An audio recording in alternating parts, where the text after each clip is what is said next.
4 techniques for handling negative emotion. We don't always do the right thing.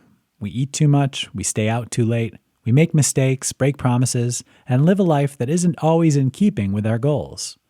All of this leads to negative emotions. Guilt, shame, even anger come creeping in to derail your attempts to get back on track. How can you handle these kinds of negative emotions without letting it ruin your day? We start by looking at 3 ways you have used to handle it, and then move on to 1 technique you should be using all the time. Avoiding the emotion.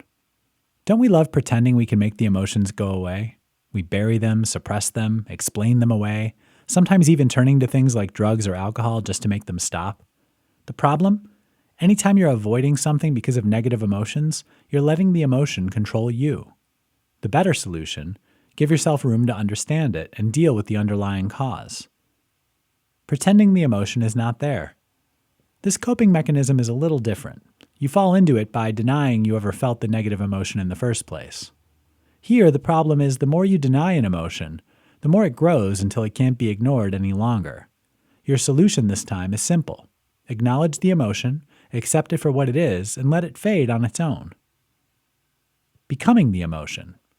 Sometimes the negative emotion is so powerful, it becomes part of who you are.